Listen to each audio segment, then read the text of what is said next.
Ketika ada orang yang mencoba untuk menyembunyikan data itu, kita bisa ungkapkan data itu. Mungkin dia sembunyikan zaman itu, saat dialog. Tapi suatu saat ada orang yang bisa bongkar data itu. Hati-hati, kebenaran itu tidak bisa disembunyikan. Kebenaran itu akan terus bersuara meskipun di tempat yang paling sunyi sekalipun. Jadi kalau bicara mengenai Wali Songo, itu bukan hanya bicara mengenai komunitas pesantren. Hati-hati.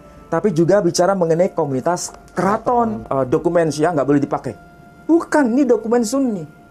Ini juga dokumen Sunni. Sama-sama rujukannya kepada Imam Asim. Dari dua jalur yang berbeda. Satu jalur Imam Hafiz, satu jalur Imam Syu'bah. Jadi kalau begitu, yang satu merujuk pada tokoh yang bernama Ubaidillah, ya, itu patriahnya kaum Ba'alawi. Itu nggak boleh diganggu itu. Paten ini. Ini sudah paten tuh. Kita nggak punya kepentingan apa-apa. Tapi yang kita inginkan adalah diskusi yang sifatnya itu akademik itu penting. Untuk kita bisa konsumsi sebagai manusia Indonesia ini. Bukan. Nusantara itu Asia Tenggara. Kalau kita belajar ke Malaysia, belajar ke Patani, ketika mereka menggunakan istilah Nusantara, itu Asia Tenggara. Ditandai dengan aksara Jawi. Itu sebagai bahasa resmi lingua franca zaman itu. Kan berpihak pada orang yang mencari pembenaran. Karena keilmuan itu kalau sudah mencari pembenaran, salah benar itu nomor dua. Yang penting adalah dia dapat posisi apa, dia dapat jabatan apa, dia dapat kedudukan apa nantinya. Ini bahaya. Ini luar biasa dokumen ini. Ini menjadi bukti bahwa antara tradisi keraton dengan tradisi pesantren itu tidak bisa dipisahkan. Darahnya Wali Songo itu ada di keraton, juga ada di pesantren. Jadi yang dilawan oleh seseorang yang meremehkan Wali Songo, yang dilawan itu bukan hanya pesantren, tapi keraton. Kalau keraton dan pesantren itu bersatu untuk menyatakan diri bahwa kami ada kekuatan data, bagaimana nanti efeknya? Kalau kita lihat dari aspek historis ya, kasus mengenai nasab Ba'alawi itu sudah dibicarakan dan sudah mengalami konflik. Itu tahun 1930-an sudah ada. Bahkan sampai terjadi konflik sosial. Terbaca wa arjulikum, bukan wa arjulakum. Pertanyaannya sekarang, Imam Asim itu bacaannya wa arjulikum atau wa arjulakum? Kalau dikatakan, bacaan wa arjulikum itu bacaan dari kelompok Syiah, nggak boleh dipakai. Padahal ini dokumen bukan dokumen Syiah, ini dokumen Sunni. Ternyata dokumen abad ke-5, abad ke-6 itu dokumen dari kalangan Syiah. Kalau ditolak, harus pakai yang Sunni. Tulisan dari Al-Marwazi, yakni kitab yang berjudul Al-Fahri, tahun 614 Hijri, abad ke-7. Berarti lebih muda. Malah semakin tidak kuat hujahnya. Iya kan? Kita ini sebetulnya sangat bahagia hidup di Indonesia. Karena kita menawarkan wacana apapun, tidak ada yang bisa melakukan intimidasi. Dari pihak pemerintah, tidak ada. Politisasi pengetahuan, tidak boleh. Itulah sebabnya kita itu punya kewajiban moral untuk mendidik siapapun dari kelompok manapun untuk berpikir cerdas dan berpikir waras. Itu penting.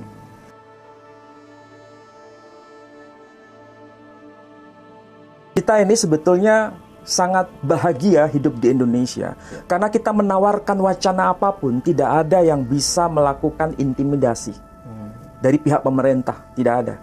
Silakan keilmuan apapun, boleh untuk bertarung secara diskursus, tetapi tidak boleh pemerintah itu melakukan penekanan dalam bentuk politisasi pengetahuan. Tidak boleh. Itulah sebabnya kita itu punya kewajiban moral untuk mendidik siapapun dari kelompok manapun untuk berpikir cerdas dan berpikir waras. Itu penting. Dan saya kira apapun keilmuan, tidak boleh ada sekat-sekat sektarianisme. Apapun pengetahuan yang sedang diwacanakan itu, tidak boleh adanya sekat-sekat kelompok-kelompok tertentu dilabeli dengan label-label tertentu. Apalagi politik. Apalagi politik dan lain sebagainya. Itu sangat-sangat rawan. Dan saya kira siapapun yang mendengar percakapan kita sekarang ini pasti sepakat dengan apa yang saya katakan. Jangan sampai keilmuan itu mengabdi pada kepentingan politik. Pengetahuan harus mengabdi pada pengetahuan itu sendiri. Apapun resikonya. Bisa tidak netral akhirnya. Sehingga tidak netral pada akhirnya. penelitian itu kalau tujuan awalnya adalah dalam rangka mengabdi pada pengetahuan, itu akan mencerdaskan siapapun. Personnya siapa yang meneliti, itu kita tidak peduli. Yang penting hujahnya kuat, argumentasinya bisa divalidasi, dan bisa dikaji bersama dalam rentang waktu kapanpun. Dan kita bisa lihat semua pengetahuan memang begitu. Dan tidak ada sekat, oh ini dari kelompok Muslim Sunni, oh ini dari kelompok Muslim Syiah, oh ini dari kelompok Muslim ini, oh ini kelompok dari Muslim itu. Tidak bisa. Bahkan yang menjadi pertanyaan besar bagi kita semua, ada wacana yang sebetulnya itu tidak patut kita suarakan dengan alasan, oh ini dokumen dari kelompok Syiah, sehingga tidak bisa dijadikan hujjah. Iya kan? Ada kan pernyataan demikian. Padahal pengetahuan itu tidak bisa dalam pemahaman yang sekerdil itu, tidak bisa. Apalagi kalau dikatakan bahwa kitab Asy-Syajarah Al-Mubarakah, ya, yang kemudian ditolak gara-gara ini penulisnya adalah Syiah. Tidak boleh.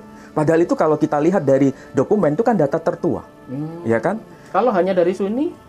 Kalau dari Sunni itu sebetulnya ada dari semua buku-buku nasab itu. Kitab-kitab nasab itu kan yang sedang dikaji dari dua kelompok yang berseberangan itu, baik yang pro tesisnya Kiai Imad atau yang kontra dengan tesisnya Kiai Imad. Semua mereka ini membaca kitab-kitab itu. Baik yang versi Sunni bagaimana, yang versi Syiah bagaimana. Kalau kemudian diacukan ke Sunni saja. Yang ke Sunni saja misalnya ya. Ini kalau kita lihat yang bisa saya identifikasi, kitab yang versi Sunni itu tulisan Al-Marwazi, yakni Al-Fahri. Itu tahunnya 614 Hijriyah, berarti abad ke-7 Masehi. Ya. Berarti kalau abad ke-7 Masehi, ini dokumen yang paling tua dari tradisi Sunni. Pencatatan mengenai nasab itu adalah tulisan Al-Marwazi. Ini beda dengan tulisan dari dokumen-dokumen sebelumnya yang katanya itu dokumen Syiah, lebih tua. Oh, ada yang dari Syiah malah lebih tua. Lebih tua. Dokumen yang ditulis oleh penulis Syiah itu lebih tua malahan. Sementara yang Sunni itu tulisan Al-Marwazi yang judulnya Al-Fahri. Kalau misalnya mau ditambah lagi yang Sunni ada yang lain tidak? Ada Tuhfatut Talib. Dan itu tahun 996 Hijri. Abad 9. Dan itu penulisnya As-Samarqandi. Abad keberapa ini? Abad ke-10 Hijri. 10, malah semakin lebih muda. Bahkan yang satu lagi ini Ar-Raudul Jali fi Nasabi Bani Alawi. Ini Murtado Az-Zabidi. Meninggal tahun berapa? 1205 Hijri. Berarti abad keberapa ini? Abad ke-13 Hijri. Jadi yang paling tua itu adalah Al-Marwazi. Judul kitabnya Al-Fahri. Tahun 614 Hijri, abad ke-7 Hijri. Berarti abad ke-7 Hijri, sementara mengenai tokoh yang diperdebatkan sebagai ini tokoh historis atau tokoh fiktif, itu kan abad keberapa? Abad ketiga itu ya. Abad keempat. Ketiga ya. Berarti minimal bisa menunjukkan dokumen abad ke-5, abad ke-6. Ternyata dokumen abad ke-5, abad ke-6 itu dokumen dari kalangan Syiah. Kalau ditolak, harus pakai yang Sunni. Tulisan dari Al-Marwazi, yakni kitab yang berjudul Al-Fahri, tahun 614 Hijri, abad ke-7. Berarti lebih muda. Malah semakin tidak kuat hujahnya. Iya kan? Jadi kalau menggunakan dokumen gara-gara, oh ini dokumen Sunni, harus dijadikan acuan, yang Syiah harus ditanggalkan, itu jadi problem. Kalau saya ambil lebih ekstrim lagi ya, kalau kita hanya persoalan masalah ini Sunni, ini Syiah, itu justru nanti akan menjadi argumentasi yang semakin tidak kuat. Contohnya apa? Coba saya ambil contoh.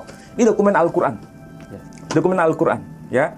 Dokumen Al-Quran itu, kalau saya ambil contoh yang kita akrab dengan Qira'ah Sab'ah. Qira'ah Sab'ah. Qira'ah Sab'ah ketika membaca ayat yang termaktub dalam surah Al-Ma'idah. Tolong dilihat Pak Edi, surah Al-Ma'idah saja. Surah Al-Ma'idah itu surah kelima. Ayat? Surah kelima, ayat yang ke-6. Al-Ma'idah. Yang bagian awal ya, bagian awal penting. Hei orang-orang yang beriman, apabila kamu hendak mengerjakan sholat, maka basuhlah mukamu dan tanganmu sampai dengan siku. Dan sapulah kepalamu dan basuh kakimu sampai dengan kedua mata kaki. Oke, sampai di situ ya. Coba perhatikan yang bagian akhir tadi. Disuruh membasuh sebagian kepala, kemudian mengusap sebagian kepala, kemudian membasuh kaki sampai kedua kaki ya, dua mata kaki sampai sampai ke mata kaki itu. Iya. Jadi mata kaki itu kakinya itu diapain? Dibasuh atau diusap? Dan sapulah kepalamu dan basuhlah kakimu sampai kedua mata kaki. Jadi sampai kedua mata kaki itu dibasuh. Dalam tradisi Sunni yang kita baca apa? Ya ayyuhalladzina amanu idza kuntum ilas sholati faghsilu wujuhakum wa aydiyakum ilal marafiq. Wahai orang-orang yang beriman, apabila kalian hendak menegakkan salat, maka faghsilu wujuhakum, basuhlah wajah kalian, wa aydiyakum, dan juga basuhlah kedua tangan kalian ilal marafiq, sampai siku. Wamsahu biru'usikum, dan juga usaplah kepalamu, sebagian atau bagian dari kepala kalian, wa arjulakum ilal ka'bain, dan juga basuhlah kedua kakimu sampai mata kaki. Dibaca wa arjulakum. Itu yang biasa dalam tradisi Sunni. Oke? Dan itu rujukannya adalah, saya tunjukkan di sini, Al-Qur'anul Karim biriwayah Hafiz an Asim, yang biasa kita baca, Sunni. Oke? Ini saya tunjukkan lagi. Ini adalah Al-Qur'anul Karim biriwayah Syu'bah an Asim. Sama-sama Asim, tapi melalui jalur Syu'bah. Kalau yang tadi melalui jalur bukan Syu'bah, tapi jalur Hafiz. Yang biasa kita baca jalur Hafiz. Yang tidak biasa kita baca dari jalur Syu'bah. Bagaimana jalur Syu'bah? Nah, perhatikan ya. Tadi terbaca wa arjulakum. Kalau yang dari jalur yang disebut jalur Syu'bah ini, bacaannya tidak seperti yang bisa baca. Ya, kita cek supaya nanti nggak salah paham. Ya, ini kita bicara keilmuan, Pak Edi. Ini kita tidak boleh disekat dalam sektarianisme fikih. Ya, apa yang tertulis ini? Nah, ini saya tunjukkan. Tertulis demikian. Ya ayyuhalladzina amanu idza kuntum ilas sholati faghsilu wujuhakum wa aydiyakum ilal marafiq. Wahai orang-orang yang beriman, apabila kalian mau menegakkan salat, faghsilu wujuhakum, maka basuhlah wajah kalian, wa aydiyakum ilal marafiq, dan juga basuhlah kedua tangan kalian sampai siku. Wamsahu biru'usikum, dan usaplah sebagian kepala kalian. Wa arjulikum ilal ka'bain, dan usaplah kaki kalian sampai ke mata kaki. Terbaca wa arjulikum, bukan wa arjulakum. Pertanyaannya sekarang, Imam Asim itu bacaannya wa arjulikum atau wa arjulakum? Kalau dikatakan, bacaan wa arjulikum itu bacaan dari kelompok Syiah, nggak boleh dipakai. Padahal ini dokumen bukan dokumen Syiah, ini dokumen Sunni. Ada dua versi ya? Ada dua cara pembacaan, dan logikanya ada dua produk fikih. Ya, satu dibasuh. Apakah ini dikatakan ini adalah dokumen Syiah, nggak boleh dipakai? Bukan, ini dokumen Sunni. Ini juga dokumen Sunni. Sama-sama rujukannya kepada Imam Asim dari dua jalur yang berbeda. Satu jalur Imam Hafiz, satu jalur Imam Syu'bah. Jadi kalau begitu, persoalan ini penulisnya Sunni atau penulisnya Syiah itu bukan sesuatu yang urgent.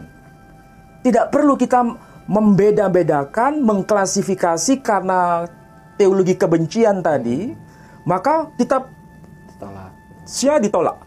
Kalau ditolak, justru semakin melemahkan hujah. Karena lebih tua dokumennya. Sedangkan dokumen Sunni yang paling tua tahun 614, yakni Kitab Al-Fahri, tulisan Al-Marwazi. Dokumen abad ke-7 Hijriah. Padahal dokumen Syiah tadi mulai dokumen abad ke-4, ke-5, bahkan dokumen abad ke-2 itu kan dokumen-dokumen tua semua. 2 Hijri, 3 Hijri, 4 Hijri, 5 Hijri, 6 Hijri. Ini tulisan Al-Marwazi yang Sunni, judulnya Al-Fahri abad ke-7 Hijri malahan. Malah semakin hujah tidak kuat. Jadi jangan bermain dengan persoalan teologi sektarian. Sekarang coba kita bijak untuk berdiskusi. Kalau kita memilah-milah, oh ini dokumen penulis dari kelompok ini penulis dokumen dari kelompok ini. Itu keilmuan kita justru semakin lemah.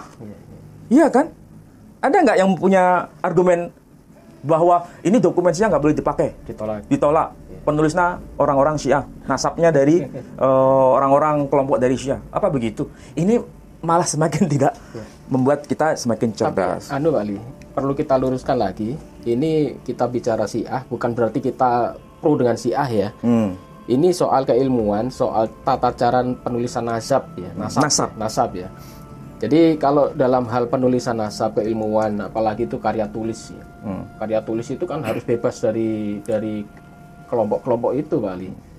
Bukan berarti kita yang Sunni harus menolak 100%, oh karena ini Syiah atau Sunni. Berarti ada pembedaan yang harus dijelaskan di sini bahwa untuk ilmu pengetahuan tidak ada sekat-sekat seperti itu. Apalagi itu karya tulis. Tapi kalau untuk masalah akidah, fikih mungkin beda. Kita tidak bahas soal itu ya, supaya penonton ini tidak salah paham ini. Dipikir nanti kita pro Syiah, di framing lagi, nanti rame lagi. Karena tidak suka pada sesuatu. Padahal itu kalau hati nuraninya yang bicara itu benar. Tapi karena dia ada motif, kemudian di framing karena untuk kepentingan politik tertentu, dan ini berbahaya. Tapi kalau kita melihat dari hasil diskusi kemarin, Pak Ali, ini menariknya di sini. Sebetulnya saya yang tidak habis pikir itu sebetulnya mereka ini mengejar apa sih gitu loh. Bukankah bukankah seseorang itu dinilai bukan karena nasabnya, Pak Ali ya? Apalagi dulu ini penyebar Islam di Indonesia pun antara Wali Songo, antara Habib, antara kiai lokal, antara ustadz lokal itu mereka tidak pernah membahas soal itu. Bahkan mungkin di antara mereka itu saling berguru. Yang dari kiai lokal juga berguru ke Habib, yang dari Wali Songo mungkin juga punya murid-murid dan sebagainya, dan mereka mungkin dulu tidak pernah rame-rame membahas soal ini. Dan kenapa belakangan ini kok malah dimunculkan, itu malah jadi tanda tanya besar. Kalau kita lihat dari aspek historis kasus mengenai nasab Ba'alawi itu sudah dibicarakan dan sudah mengalami konflik. Itu tahun 1930-an sudah ada. Bahkan sampai terjadi konflik sosial. Ya, konflik sosial berarti sudah bukan sekedar konflik wacana, ini konflik sosial. Sudah terjadi, cuma teredam. Kemudian muncul lagi sekarang kan. Munculnya sekarang itu tentu ada pemicunya. Pemicunya itu saya kira semua kita tahu. Siapa yang membuat kekacauan, kegaduhan. Dan tentu saja ini kita sebagai warga negara Indonesia yang cerdas itu akan bisa memantau sebetulnya ada apa di balik ini semua. Tapi yang penting Pak Edi harus paham bahwa persoalan nasab ini itu kan sebetulnya ada dua kubu yang sedang mau mengeksiskan diri. Saya kira itu tidak perlu untuk dibesar-besarkan.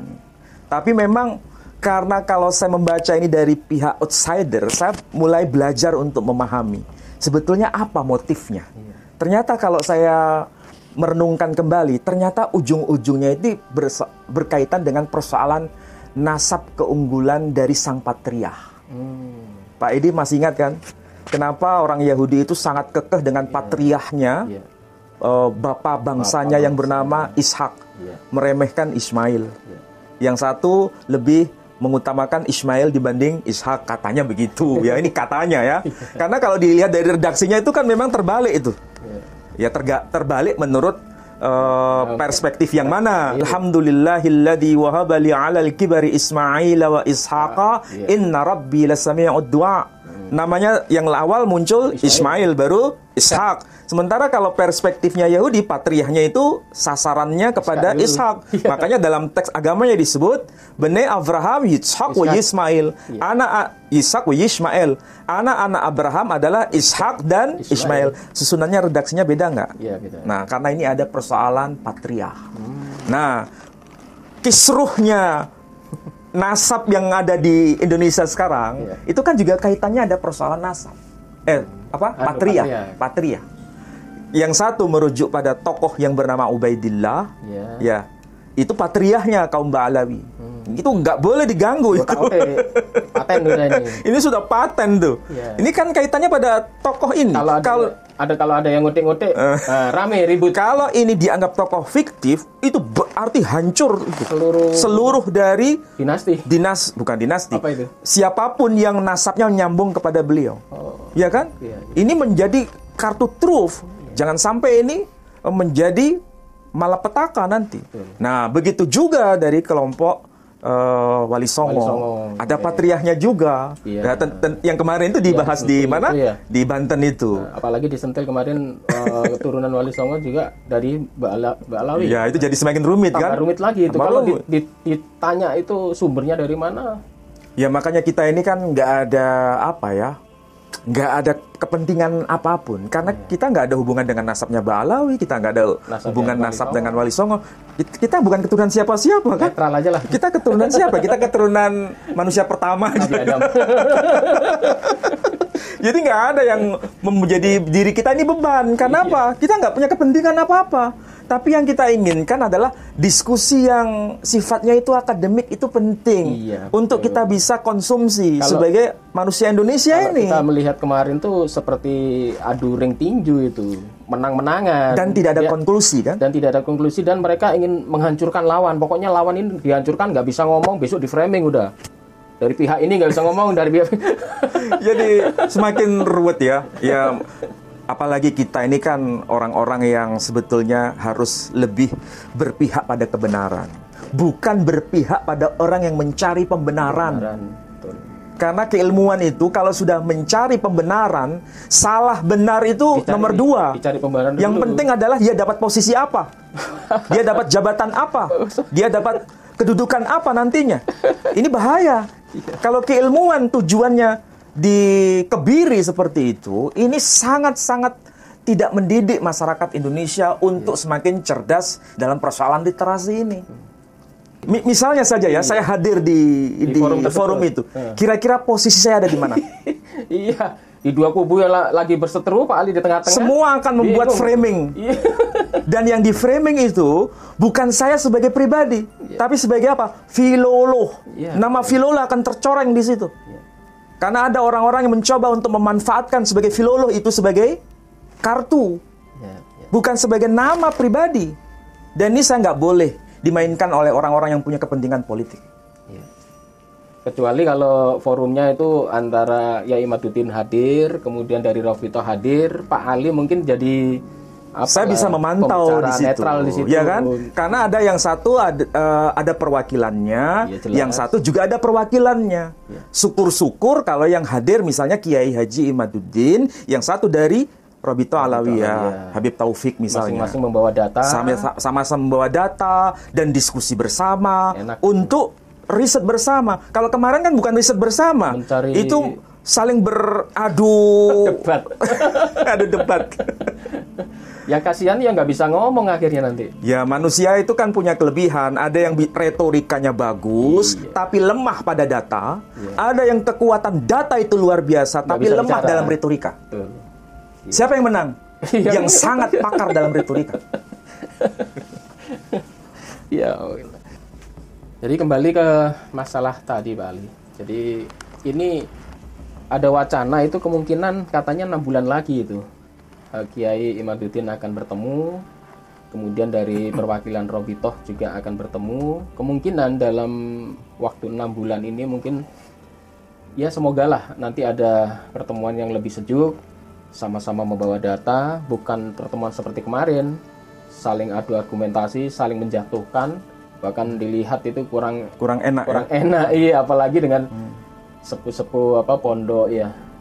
pengurus pesantren, kemudian kalau jadi ajang debat seperti itu kan kesannya seperti dipermalukan di depan umum. Itu kan kurang gimana lihatnya itu ya. Apalagi ini orang-orang yang hadir adalah para kiai, ustadz, para habib lagi ya. Jadi dilihat orang banyak. Yang menonton bukan hanya muslim loh. Non-muslim juga ikut menonton. Menurut Pak Ali gimana ini? Ya memang ini sesuatu yang perlu menjadi pelajaran bagi kita semua. Dalam arti formatnya itu boleh saya katakan tidak seperti yang saya harapkan. Saya punya bayangan begini, kalaupun saya tidak hadir di situ, saya punya bayangan, punya keinginan formatnya itu seperti bedah tesis. Iya, bedah disertasi. Karena kemarin itu kan tesis yang dibahas. Iya, itu kan memang kalau kita di kampus kan kita saya pun juga sering menguji skripsi, menguji tesis, mahasiswa-mahasiswa itu kan argumentasinya berbasis pada data. Jangan sampai ada kata-kata yang tidak pantas dikeluarkan dengan bahasa-bahasa yang kurang tepat, apalagi keluar dari lisan dari orang yang sangat kita hormati, seorang kiai, itu kan tidak pantas seharusnya. Dan kita harus jujur apa adanya. Kemarin memang formatnya itu bukan format bedah tesis bukan bedah disertasi, bukan bedah skripsi, tapi jadi mungkin ya itu pelajaran awal yang harus kita kembangkan dalam rangka untuk diskusi yang lebih bermartabat. Dan itu riset bentuknya seharusnya. Dan memang harus kekuatan data. Biarkan perbedaan pendapat itu nggak ada masalah. Tapi yang penting bagaimana kekuatan data itu dibangun dari perbedaan-perbedaan itu. Para ilmuwan kan juga ada perbedaan di antara satu dengan yang lain. Antar mazhab juga sama. Iya, tetapi ketika hujahnya itu kuat, itu menjadi rujukan bersama pada akhirnya. Dan itu saya kira menjadi sesuatu yang positif di masa depan. Untuk memperkaya bukannya untuk malah menghancurkan. Makanya itu besok kalau seandainya berlanjut 6 bulan ke depan, biarkan itu menjadi penelitian lanjutan. Itu kan masa yang cukup panjang ya untuk penelitian dokumen-dokumen itu. Dan jangan sampai ada orang yang mencoba untuk mengecilkan Wali Songo. Karena sekali lagi Wali Songo itu garis pewarisan darahnya itu bukan hanya pada kiai-kiai di pesantren, tapi juga para raja yang ada di keraton. Jadi kalau bicara mengenai Wali Songo, itu bukan hanya bicara mengenai komunitas pesantren, hati-hati, tapi juga bicara mengenai komunitas keraton. Karena darahnya Wali Songo itu ada di keraton, juga ada di pesantren. Jadi yang dilawan oleh seseorang yang meremehkan Wali Songo, yang dilawan itu bukan hanya pesantren, tapi keraton. Kalau keraton dan pesantren itu bersatu untuk menyatakan diri bahwa kami ada kekuatan data, bagaimana nanti efeknya? Kita belajar deh dari sejarah. Bagaimana antara keraton dengan pesantren itu ada sinergi. Salah seorang pujangga ya, namanya Ronggowarsito. Ini terkenal, pujangga penutup. Raden Ngabei Ronggowarsito. Ayahnya Kiai Yosodipuro. Yosodipuro II. Kakeknya Kiai Yosodipuro I. Mereka semua itu garis darahnya di keraton. Tapi sekaligus berguru kepada Kiai Kasan Besari, Pondok Pesantren Tegal Sari. Itu pondok tertua. Dan pada zaman Belanda itu sangat-sangat dihormati. Pondok Pesantren Tegal Sari. Ada seorang sarjana ahli linguistik yang bernama Roorde. Dia sampai berada di pesantren itu bukan hanya sehari 2 hari, tapi sekian puluh hari, nggak tahu berapa tahun. Tapi yang jelas dia sampai bisa menghasilkan satu kamus besar. Mungkin Bang Sari bisa ditampilkan. Kamus besar yang namanya Javans Nederlands Hans Woordenboek. Kamusnya itu. Javans Nederlands Hans Woordenboek. Ini. Arti harfiahnya kamus bahasa Jawa dan Belanda. Ada 2 jilid ya. Judulnya adalah Javans Nederlands Hans Woordenboek. Ini ada 2 set, volume, 2 jilid. Terbitan dari Leiden, terbitan Belanda. Dan sampai sekarang masih dapat kita akses. Itu pakai bahasa Belanda dan pakai huruf Arab juga, pakai huruf Jawa. Dan itu semua sumbernya dari mana? Pelacakannya melalui komunitas pesantren yang ada di Tegal Sari. Dan juga dari keraton tadi. Iya. Ini luar biasa dokumen ini. Ini menjadi bukti bahwa antara tradisi keraton dengan tradisi pesantren itu tidak bisa dipisahkan. Apalagi Wali Songo sendiri, itu menjadi ujung tombaknya. Jadi jangan sampai kita menyakiti dari zuriyah Wali Songo. Hati-hati.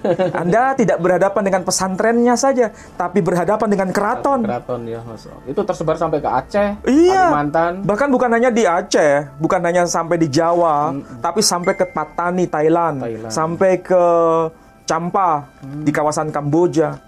Ini kan tradisi Nusantara. Nusantara itu konteksnya sama dengan Asia Tenggara. Nusantara itu jangan dikerdilkan hanya Jawa. Kebanyakan orang yang bermain politik diartikan Nusantara itu ya Jawa. Bukan. Nusantara itu Asia Tenggara. Kalau kita belajar ke Malaysia, belajar ke Patani, ketika mereka menggunakan istilah Nusantara, itu Asia Tenggara. Ditandai dengan aksara Jawi.